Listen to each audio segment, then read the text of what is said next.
What's up, Miss Brooks? Hello, young man. How are you?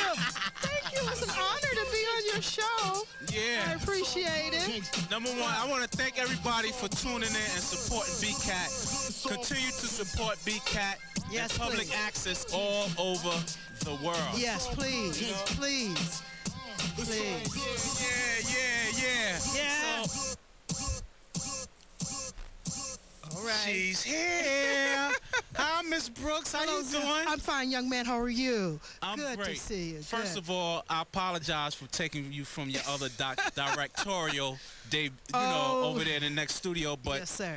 I had to bring you over. One of my Oh. guests canceled out at the last minute, so Well, it's I'm my walking honor. up and down the halls. I'm like, Bernice is here. Yeah, it's Thank on you. now. Thank you, dear heart. Number Excellent. one, Yes, sir. you're my role model. Uh, You're my role. I love your show. thank you very much. I just want to say to everybody out there, she's one of the best piano players. She plays all instruments. No, I'm a don't you? drummer. I'm a drummer. I see you Well, playing the piano, though. you got to know a little bit about everything because a lot of they complain about us drummers, right? Okay. So the drummer has to know the songs. I should know how the arrangements, Right. like the intro or beginning or a bridge or something like. So I do study the piano for that. Right. Yes, sir. Yes, sir. And like I said before, she's a spectacular drum player. Oh, my goodness. Oh, my It's goodness. funny. I just had a class. I just taught a drum set class today. How did you get into the Wow. music? I mean, Well, that's interesting because I come from a very religious family. Okay. And, after I found out, I think my mom was more religious than probably my dad because before my dad died, I didn't know he liked the blues. Okay. But anyway, my mom was a singer, and I grew up in church. I never thought that I would end up playing drums, but drums came. It was a guy in high school that used to beat on the desk, go, "Don't mess with Bill." okay. No. And I was fascinated by that. Uh-huh. And then I met some other musicians. A very good friend of mine, a guy named Larry Ball, who is to this day is still working with Smokey Robinson. Wow. Anyway, he was like my first. Before he put me with a big band before I could even play big band music. Right. You understand what I mean? Mhm. So, but he was the one that kind of pushed me. And then there were other gentlemen because I'm from Chicago originally. Okay. And there were other musicians who back then musicians told you like if you go sit in or something, they like okay you can play a little bit but you need to practice this. Right. Because they would tell you, it's not like it is nowadays. You can't hardly tell anybody what they need to do because everybody's got it or they've been to Berkeley or they've done this. But back then, the men told you. And I come up around all men. Right. There was a few women like Amina Myers, a young lady that plays organ that lives in the city. Right. Work with a lot of different people. But so I just, when they would tell me that, I would go home and practice and practice. And I'm still practicing to this Right. day. So that's kind of how I got into it. I just want to let everybody know when you walk into the studio, it's a case with a lot of pictures inside, and she has a picture. Is it that the president? No. It's close to the mayor. The mayor. Bloomberg. That was each year they have a JVC. Okay. It's a jazz festival. They have a luncheon. Okay. At the mayor's mansion, and we all go. And when he's there, we all get a chance to take a picture with him. Number Yeah. one, I just like to thank you for all your advice and everything. Because when I first started, Bernice was directing, and don't get me wrong, she's tough on you. She said, "Come on, young man, come on. You're not supposed to rap them chords like that. Come on, young man, let's get it going."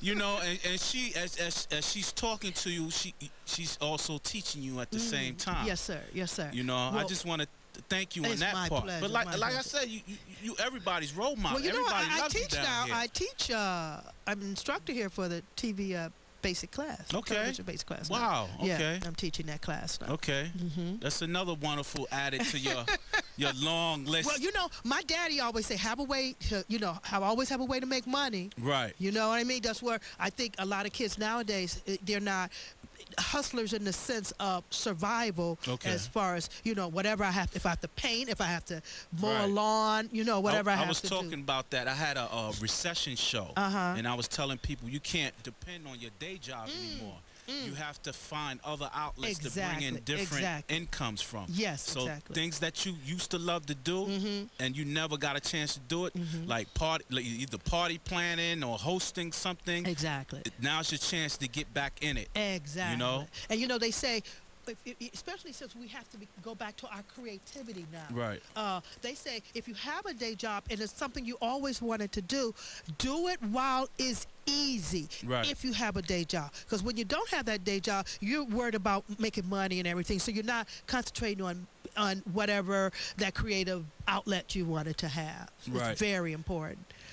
You've been here at BCAT for over 10 years, yes. That's a long. Well, that's a very long time. Being on air is such a privilege. Right. I think of it as a privilege, right, because people pay a lot of money to be on air, and not only that, people around the world would love this opportunity. Right. And look at us. We're in a gorgeous. Even the mini studio is gorgeous. Yes, it is. Yes, it is. So we have to really take advantage of it. Exactly. So I had seen something, a flyer that I think for classes or something that you was given on the side too, somewhere else. I think piano, was it piano or drum classes? It's basically drums, yes. That was at another facility? Yes. Well, I in the schools I teach bucket drums to the kids. And my last school I taught at, we were learning the rhythms of Brazil.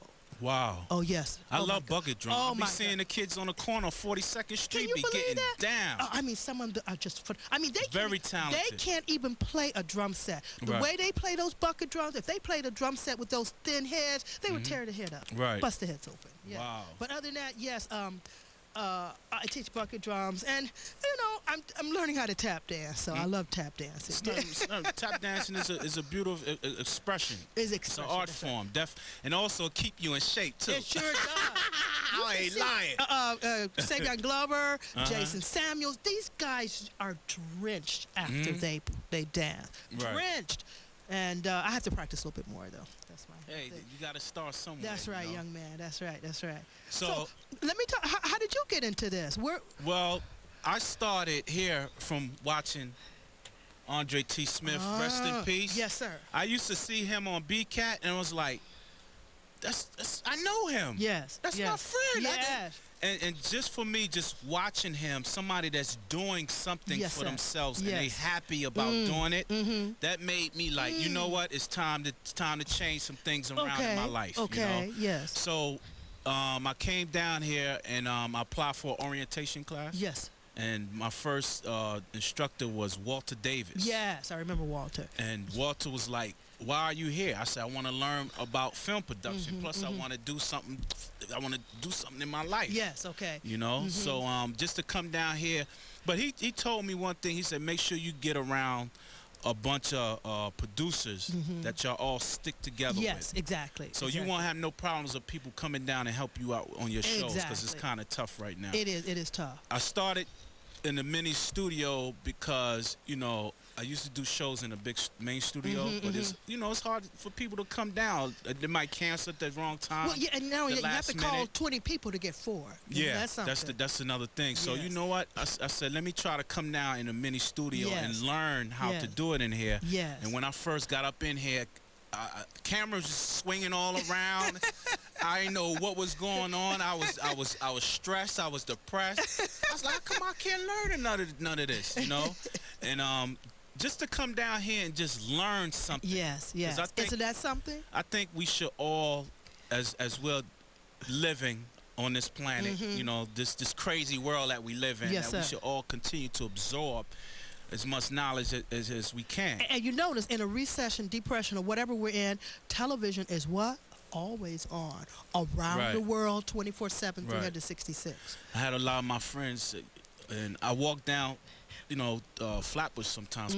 People look at me and then they just start smiling. I'm like, you never know who's watching your show. I'm like, why they I'm like, okay. And then next thing you know, it's like, couple of my friends, yo, keep doing what you're doing, man. That's right. We see you was watching. Yeah, see? Keep doing what you're doing. It's a stepping stone to wherever